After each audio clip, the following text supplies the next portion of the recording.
Everyone, welcome to our channel.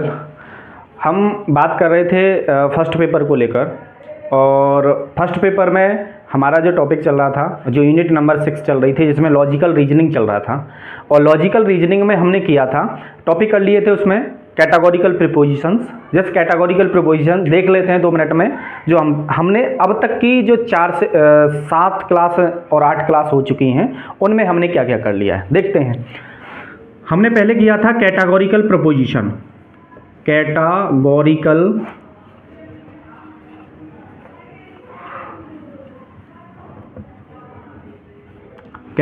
Propositions, जिसमें क्या क्या आ रहा था, ए, ई, आई और ओ, ये हमने देखे थे। ठीक है। और हमने क्या देखा था, और हमने देखा था मूड कैसे निकालते हैं, और हमने देखा था फिगर्स और फिगर्स के टाइप्स, ये हमने देखे थे। फिगर देखा था, फिगर के टाइप्स देखे थे। मूड निकालना हमने देखा था कि मूड कैसे निकालते हैं।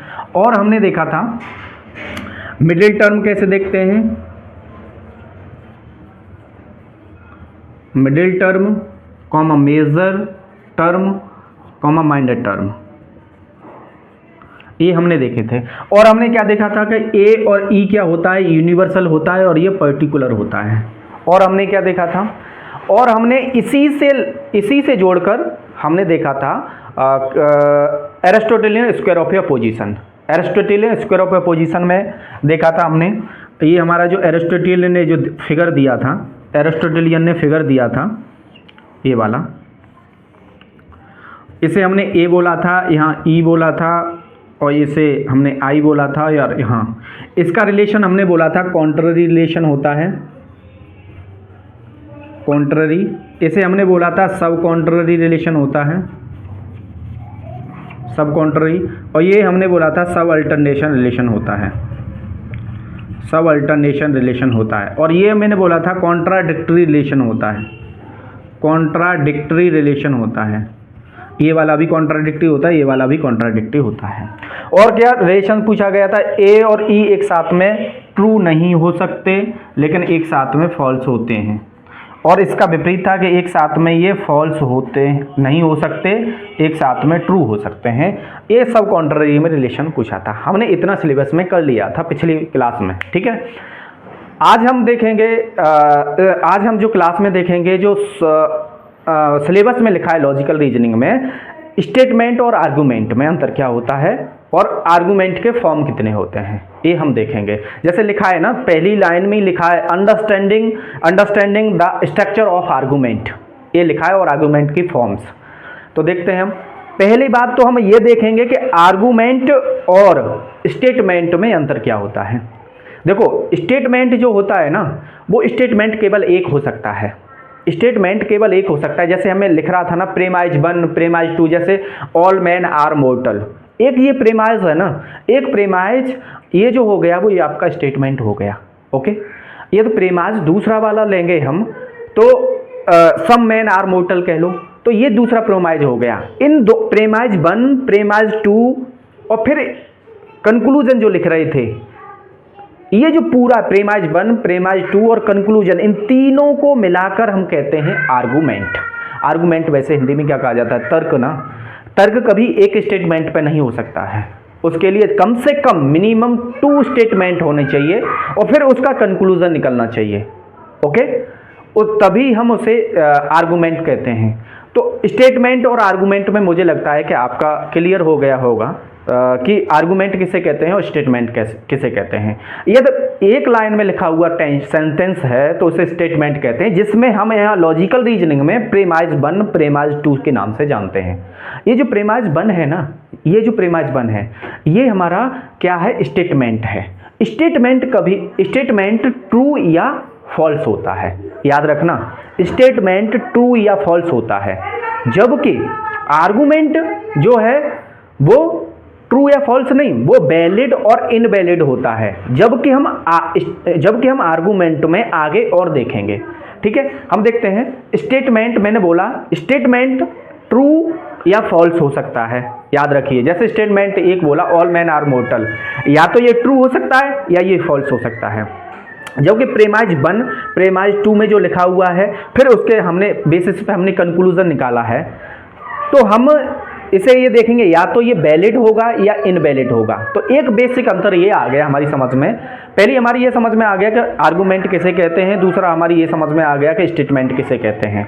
अब हम कह रहे हैं कि आर्गूमेंट हमारा वैलिड और इनवैलिड होता है और स्टेटमेंट हमारा ट्रू एंड फॉल्स होता है। ठीक है, अब हम चलते हैं आर्गूमेंट पर। जैसे आर्गूमेंट प्रीमाइज 1 और प्रीमाइज 2 और कंक्लूजन में लिखा हुआ है। ठीक है, समझ में आ रहा है? ओके, हम देख रहे थे आर्गूमेंट में आर्गूमेंट किसे कहते हैं, तो मैंने लिखा है प्रीमाइज 1, प्रीमाइज 2 और कंक्लूजन। इन तीनों को मिलाकर हमारा आर्गूमेंट बना है। तीनों को मिलाकर हमारा क्या बना है? आर्गूमेंट बना है। ओके, याद रखना आर्गूमेंट बना हुआ है। जबकि स्टेटमेंट ये सिंगल स्टेटमेंट है, ये सिंगल स्टेटमेंट है, याद रखना ये सिंगल स्टेटमेंट है। जबकि हमने देखा था इसमें प्रीमाइज 1 प्रीमाइज 2 में, प्रीमाइज 1 में हमने देखा था कि जो दोनों में सेम आता है ना उसे मिडिल टर्म कहते हैं। जैसे इसमें सिंगर है, इसमें सिंगर है, ये मिडिल टर्म है। और अब देखते हैं हम कंक्लूजन में, जैसे एक्टर्स लिखा है तो हमने बोला था कि सबसे पहले माइनर टर्म आता है और फिर माइनर टर्म आता है, फिर मेजर। तो माइनर टर्म एक्टर है, एक्टर किसमें? इसमें। इसका मतलब ये माइनर टर्म है हमारा, और डांसर ये हमारा मेजर टर्म है। मैंने बोला था कि मिडिल टर्म मेजर टर्म को माइनर टर्म को मेजर टर्म को दोनों को मिलाकर कंक्लूजन निकाला जाता है। ओके, ये जो हमारा पूरा लिखा हुआ है ना, ये आर्गूमेंट लिखा हुआ है। अब हम देखेंगे कि आर्गूमेंट होता कितने प्रकार का है। तो आर्गूमेंट 2 प्रकार का हो सकता है। एक जो हम पढ़ते हैं डिडक्टिव आर्गूमेंट और एक हम पढ़ते हैं इंडक्टिव आर्गूमेंट। ठीक है ना, डिडक्टिव आर्गूमेंट और इंडक्टिव आर्गूमेंट। तो हम देखते हैं कि आर्गूमेंट होता कितने प्रकार का है। ओके, समझ में आ रहा है ना? ठीक है, हम देख रहे हैं आर्गूमेंट कितने प्रकार का होता है। देखो आर्गूमेंट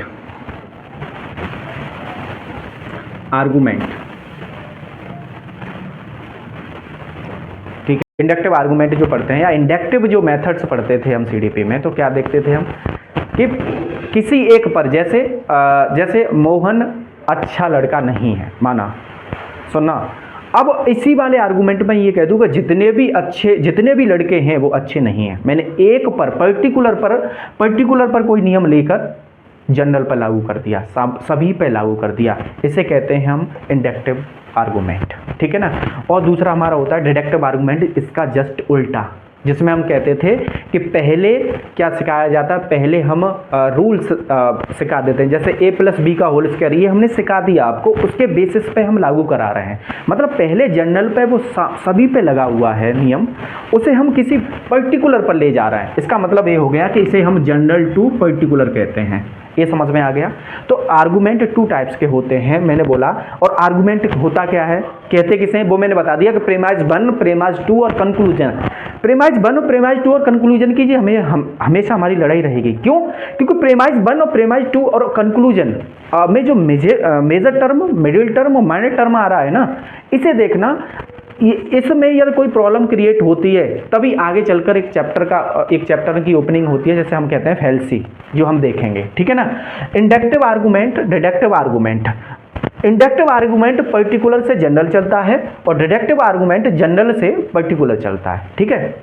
यदि ये वाला आर्गूमेंट लिखा हुआ है तो ये आर्गूमेंट या तो स्ट्रांग हो सकता है या वीक हो सकता है, या तो स्ट्रांग हो सकता है या वीक हो सकता है। वीक का मतलब जब प्रीमाइज 1 और प्रीमाइज 2 में, प्रीमाइज 1 में लिखा हुआ है प्रीमाइज 2 में, तो प्रीमाइज 1 और प्रीमाइज 2 के बेसिस पर ही तो हम कंक्लूजन निकाल रहे हैं। प्रीमाइज 1 में कुछ लिखा है, प्रीमाइज 2 में कुछ लिखा है, कंक्लूजन में हमने कुछ लिख दिया, तो ये वीक हो जाएगा हमारा आर्गूमेंट। और ये हमारा स्ट्रांग होगा जब प्रीमाइज 1 और प्रीमाइज 2 के बेसिस पर ही कंक्लूजन निकाला गया है। ठीक है ना। स्ट्रांग हो सकता है, वीक हो सकता है। ठीक है। और ये क्या हो सकता है, ये जो हमारा होता है वो वैलिड आर्गूमेंट होता है, वैलिड आर्गूमेंट होता है और इनवैलिड आर्गूमेंट होता है। ठीक है। वैलिड आर्गूमेंट होता है, इनवैलिड आर्गूमेंट होता है। यदि ये स्ट्रांग हुआ तो आगे क्या होता है, आगे कोजेंट होता है। कोजेंट का मतलब होता है बिल्कुल एकदम स्पष्ट। एक कोजेंट हो सकता है, कोजेंट आर्गूमेंट हो सकता है, दूसरा अनकोजेंट हो सकता है। अनकोजेंट हो सकता है। और जो वीक वाला आर्गुमेंट है ना, वो तो हमेशा ही अनकोजेंट रहेगा। मतलब अनकोजेंट का मतलब है कुछ भी स्पष्ट नहीं, कुछ भी स्पष्ट नहीं है। कोजेंट का मतलब है बिल्कुल स्पष्ट है आर्गुमेंट।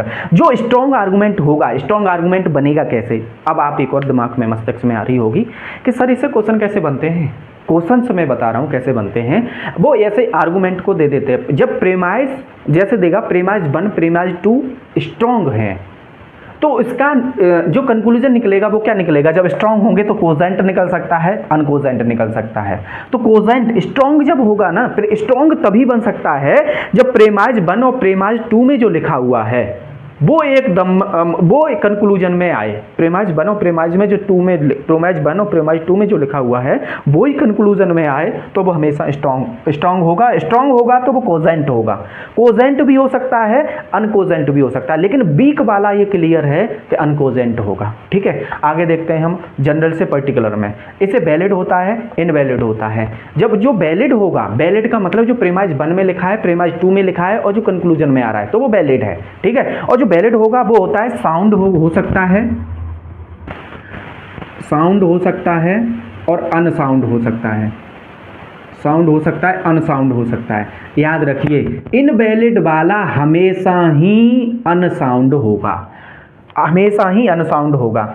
मैंने बताया था आपको, मैं दोबारा से रिपीट कराता हूं आर्गुमेंट को लेकर। आर्गुमेंट हमने 2 टाइप्स के देखे। आर्गुमेंट कहते किसे, बनता कैसे आर्गुमेंट? प्रेमाइज 1 प्रेमाइज 2 और कंक्लूजन को मिलाकर हमारा आर्गुमेंट बनता है। ओके, अब जो होता कितने टाइप्स का? 2 टाइप्स का होता है। एक तो इंडक्टिव आर्गुमेंट, एक डिडक्टिव आर्गुमेंट। इंडक्टिव आर्गुमेंट में पर्टिकुलर से जनरल जाते हैं और डिडक्टिव आर्गुमेंट में जनरल से पर्टिकुलर पर जाते हैं। जैसे हम आगमन विधि और निगमन विधि कहते हैं। आगमन विधि को कहते हैं ना, पढ़ते थे हम सीटेट में, जैसे पढ़ते थे कि सबसे पहले हम उदाहरण देते हैं, उसके बाद में हम नियम बनाते हैं। ये वही विधि है, पहले उदाहरण पर्टिकुलर पर, मतलब पहले उदाहरण दिया, एग्जाम्पल दिया, उसके बाद में हमने नियम बना दिया एक। इसमें पहले नियम बताते हैं हम, उसके बाद में हम पर्टिकुलर पर जाते हैं। और कहते थे, जब हम उसमें विधि को पढ़ते थे तो कहते थे जो बच्चों के लिए जो विधि होती है वो सबसे अच्छी विधि होती है, वो इंडक्टिव विधि होती है, आगमन मेथड से होता है। ठीक है ना, तो वो यही है इंडक्टिव और डिडक्टिव। इंडक्टिव जो आर्गुमेंट था वो स्ट्रॉन्ग हो सकता है या वीक हो सकता है। स्ट्रॉन्ग कब बनेगा मैंने ये भी बताया। स्ट्रॉन्ग जब बनेगा जब प्रेमाइज 1 प्रेमाइज 2 में जो लिखा हुआ है वो और उसके बेसिस पे ही कंक्लूजन निकाला गया है। यदि उसके बेसिस पे कंक्लूजन नहीं निकाला गया ना, तो वो क्या बन जाएगा? वीक बन जाएगा। और स्ट्रॉन्ग भी आगे दो टाइप्स में हो सकता है। कोजेंट हो सकता है। कोजेंट का मतलब होता है बिल्कुल एकदम में स्पष्ट, और अनकोजेंट का मतलब है मतलब स्पष्ट नहीं है, जो लिखा हुआ है वो स्पष्ट नहीं है। अब ये कैसे होता है और कैसे हो सकता है, इस वाली बात को हम और अच्छे से फैलसी में देखेंगे। इधर हमने देखा डिडक्टिव आर्गुमेंट वैलिड होता है, इनवैलिड होता है। वैलिड कब होगा? वैलिड जब होगा जब प्रेमाइज 1 प्रेमाइज 2 में लिखा हुआ है उसी के बेसिस पे कंक्लूजन निकाला गया है, तो वो वैलिड होगा। अन्यथा वो इनवैलिड हो जाएगा। प्रेमाइज 1 में कुछ लिखा है, जैसे एग्जाम्पल में भी बता देता हूं। जैसे मैंने बोला कि all man are mortal, some man are mortal, तो ऑल और सम अब नीचे कंक्लूजन में निकाल दे वो नो मैन आर मोर्टल, मतलब नो वाला दे देना, इसका मतलब सम और ऑल से कंक्लूजन निकल सकता है सम का। समझ रहे हैं मेरी बात? वो हम और देखेंगे फैलसी में अच्छे से। ठीक है ना, तो जब वैलिड होगा हमारा तो प्रेमाइज 1 और प्रेमाइज 2 में जो लिखा हुआ है उसके बेसिस पे यदि कंक्लूजन निकाला गया तो वो वैलिड होगा। यदि वो वैलिड हुआ तो आगे साउंड होगा और अनसाउंड होगा। यदि साउंड भी हो सकता है, अनसाउंड भी हो सकता है वैलिड आर्गुमेंट, और इनवैलिड तो हमेशा ही अनसाउंड होगा। अब क्वेश्चन कैसे पूछा जाता है वो मैं बता देता हूं। क्वेश्चन ऐसे पूछा जाता है कि प्रेमाइज 1 और प्रेमाइज 2 यदि वैलिड हैं तो वो क्या साउंड होंगे? पहला जो पूछा गया आपसे। ठीक है, दूसरा यदि वैलिड होता है, वैलिड कब होगा? वैलिड जब होगा जब प्रेमाइज 1 प्रेमाइज 2 में लिखा हुआ है उसी के बेसिस पे कंक्लूजन निकाला गया है, तो वो वैलिड होगा।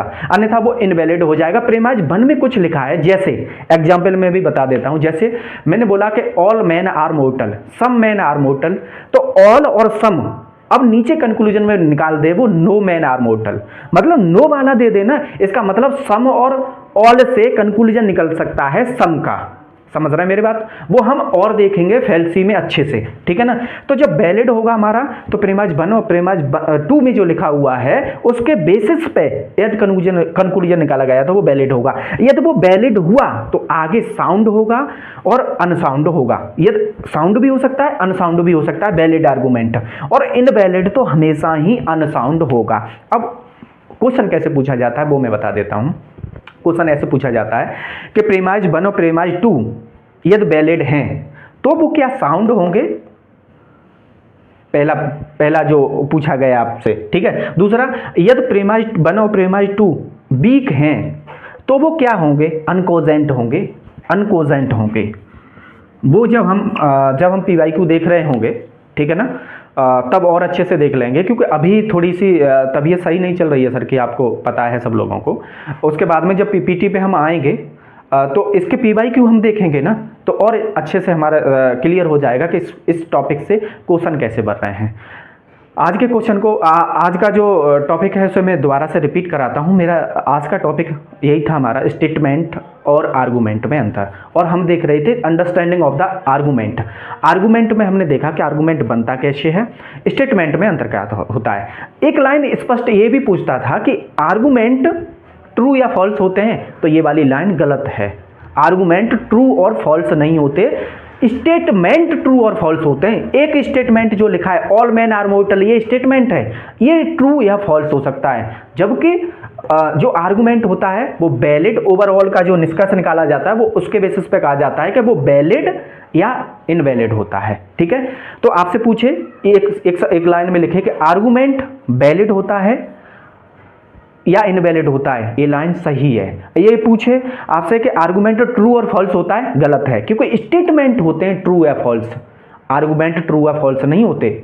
आर्गुमेंट तो वैलिड और इनवैलिड होते हैं। तो हम आर्गुमेंट और स्टेटमेंट में अंतर देखा, और आर्गुमेंट के हमने आगे टाइप्स देखे, जिसमें हमने इंडक्टिव और डिडक्टिव देखा। इंडक्टिव में पर्टिकुलर से जनरल जाते हैं और डिडक्टिव में हम जनरल से पर्टिकुलर जाते हैं, ठीक है। फिर हमने पर्टिकुलर में देखा कि पर्टिकुलर में जो होता है वो स्ट्रॉन्ग आर्गुमेंट हो सकता है या वीक आर्गुमेंट हो सकता है। यदि वो स्ट्रॉन्ग आर्गुमेंट हुआ तो वो कोजेंट होगा और अनकोजेंट भी होगा। कोजेंट भी हो सकता है, जैसे स्ट्रॉन्ग तो हुआ आर्गुमेंट, लेकिन स्ट्रॉन्ग आर्गुमेंट तो हुआ लेकिन उसके बेसिस पे कंक्लूजन नहीं आया, तो वो उसके बेसिस पे आया कोजेंट होगा, और उसके बेसिस पे नहीं आया अनकोजेंट होगा, ठीक है। वीक तो हमेशा ही अनकोजेंट होगा, और इसमें इनवैलिड जो होता है आर्गुमेंट वो हमेशा ही अनसाउंड होगा। मुझे लगता है कि ये क्लियर लाइन आ गई होगी समझ में, और जब और क्लियर आ जाएगी जब हम इसके PYQ एक बार देखेंगे, ठीक है ना। PYQ देखेंगे, और जो लिखा है सिलेबस में 2 शब्द और लिखे हुए हैं, कॉनोटेशंस एंड डेनोटेशंस। कॉनोटेशंस जो शब्द है उसके लिए होता है जो शब्द होना चाहिए उसके अलावा अलग अर्थ निकाले जाएं, जो अपने कल्चर में निकाले जाते हैं, ठीक है ना। जो अपने कल्चर में निकाले जाते हैं, जिसका लिटरेचर मतलब कल्चरल मीनिंग होता है। जो एक वाक्य है ना जिसका अर्थ जो होना चाहिए इसके अलावा और दुनिया के अर्थ निकालना, उसे हम कहते हैं कॉनोटेशंस। और एक डेनोटेशंस जो शब्द होता है उसे हम कहते हैं जो उसका जो मीनिंग ही है, जो जैसे जैसे डेनोटेशन है ना, डी से याद रखना आप, 2 शब्द है ना, डेनोटेशन ये है कॉनोटेशन और एक है डेनोटेशन। तो इस वाले शब्द को डी से मतलब याद रखना का, जो डिक में लिखा हुआ होता है ना, जो डिक्शनरी में लिखा हुआ शब्द होता है ना, उसका केवल एक ही अर्थ होता है, बस जो अर्थ है वही अर्थ निकालना। जैसे कल्चर में अलग अलग, जैसे मान लो कि सफ़ेद कपड़ा है, जो लोग सफ़ेद कपड़ा पहनते हैं। अब ईसाई धर्म में इसके अलग है मायने। ईसाई धर्म में आपने देखा हो कि जो शादी नहीं करती हैं वो भी मतलब पहने हुए थे, जबकि हिंदू धर्म में अलग है इसके मायने। आप मेरी बात समझ रहे होंगे। तो ये होता है कैनोटेशन, मतलब जो एक शब्द होता है ना उसका वो मीनिंग वो न निकाल कर कल्चरल वाला मीनिंग निकालना, अलग अर्थ होना। कभी तो कोई कहता है ठीक है उंगली उठाई, ओके बढ़िया है, ठीक है।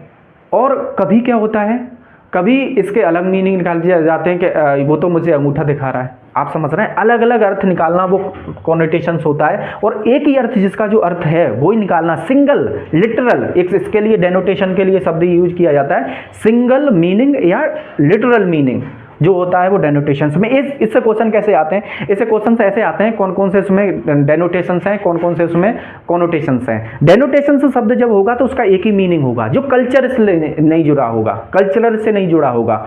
जो कल्चरल से जुड़ा होगा वो कॉनोटेशंस होगा, और जो डिक्ट से जुड़ा हुआ जिसका केवल सिंगल या लिटरल मीनिंग होगा वो डेनोटेशंस होगा। पहली वाली जो लिखा हुआ है पहली वाले, उसमें हम सबसे पहले मैं और एक बार रिवाइज करा दूं, हम क्या कर रहे थे, लॉजिकल रीजनिंग में हम वेस्टर्न लॉजिक को कर रहे थे, अभी हम इंडियन लॉजिक पे नहीं आए। ये जो चल रहा है, आप मूड एंड फिगर्स देख लीजिए, आप एरिस्टोटल ने स्क्वायर ऑफ अपोजिशन, अरस्तु का स्क्वायर ऑफ अपोजिशंस देख लीजिए, ये किसका है, वेस्टर्न का है, ठीक है ना। और हमने मूड एंड फिगर को किया, हमने आर्गूमेंट को किया, हमने स्टेटमेंट को किया, और अब देखो आर्गूमेंट में जो प्रेमाइज में कह रहा था ना, प्रेमाइज 1 और प्रेमाइज 2 और कंक्लूजन, इसको लेकर आर्गूमेंट बनना था। प्रेमाइज, और मैंने बताया था आपको पिछली वाली क्लास में कि जब मिडिल टर्म क्या करता है, प्रेमाइज 1 और प्रेमाइज 2 को जोड़ने का काम करता है। मिडिल टर्म जोड़कर हट जाता है, माइनर टर्म और मेजर टर्म को जोड़कर अलग हट जाता है।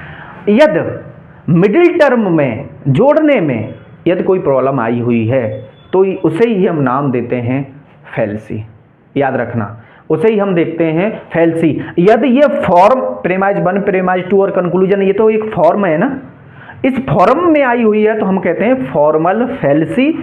और इसके अलावा वेस्टर्न लॉजिक में एक और फैल्सी है जो इन फॉर्म के अलावा, जिससे हम अपनी तरफ से अनुमान लगाते हैं कि ऐसा होना चाहिए जबकि वो होता नहीं है, तो उसे कह देते हैं हम इनफॉर्मल फैल्सी। फॉर्मल फैल्सी और इनफॉर्मल फैल्सी, फैल्सी का मतलब क्या है, भ्रांति।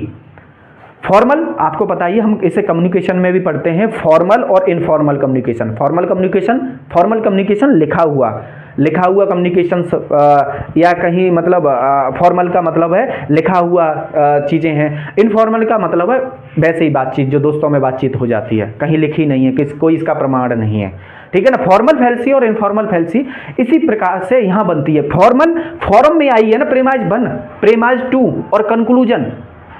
इन प्रेमाइज 1 और प्रेमाइज 2 में जो प्रॉब्लम आई हुई है ना, इसकी वजह से कंक्लूजन, जो प्रेमाइज 1 और प्रेमाइज 2 में जो लिखा हुआ है, जो मिडिल टर्म को जो काम करना चाहिए था वो न करके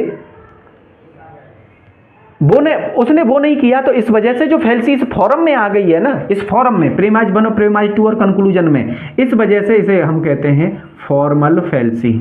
जो हमारा अगला टॉपिक होगा फॉर्मल फैल्सी, ओके ना, क्योंकि हम यहाँ पढ़ चुके हैं प्रेमाइज 1 क्या होता है, प्रेमाइज 2 क्या होता है, कंक्लूजन क्या होता है, ठीक है ना। इसलिए हम आगे पढ़ेंगे फॉर्मल फैल्सी, और इसे ही इंडियन लॉजिक में जो फैल्सी आएगी, इसे ही हम इंडियन लॉजिक में इनफॉर्मल फैल्सी वाली या फॉर्मल फैल्सी, इसे हम इंडियन लॉजिक में हेतुवावास कहते हैं। हेतु का मतलब वहाँ पर मिडिल टर्म जो हमारी इंडियन लॉजिक में है, गौतम बुद्ध के अनुसार हमारा इंडियन लॉजिक लिया गया है, गौतम बुद्ध के अनुसार, ठीक है ना। तो उसमें जो है ना, तो उसमें हेतु, जो मिडिल टर्म के लिए एक शब्द यूज करेंगे ना, हेतु, जबकि यहाँ मिडिल टर्म, मेजर टर्म और माइनर टर्म के लिए single major term, minor term और मेजर टर्म वेस्टर्न लॉजिक में यूज किया गया है, जबकि इंडियन लॉजिक में इस मिडिल टर्म को ही हेतु शब्द यूज किया जाएगा, इसलिए वहां पे बनता है इसी फैल्सी को हेतुवावास, ठीक है। वो आगे का टॉपिक है, जबकि हम आगे का टॉपिक जो अब करेंगे अगली क्लास में वो फॉर्मल फैल्सी पे बात करेंगे, ठीक है। जुड़े रहिए और देखते रहिए हमारे चैनल्स को, और लाइक एंड सब्सक्राइब कर लीजिए। और थोड़ा सा अभी चीज़ें, थोड़ी सी तबीयत को लेकर, सर की भी तबीयत थोड़ी सी ठीक नहीं है, और जल्दी ही वो रिकवर हो रहे हैं, और उसके बाद में हम दोबारा से जिस हिसाब से पीपीटी पे काम कर रहे थे उस हिसाब से हम क्लास लेंगे। तब तक आप इन क्लासों को मतलब अपने हिसाब से और हमारे साथ में सहयोग अपना देते रहें, और ठीक है, ओके, मिलते हैं अगली क्लास में, ओके।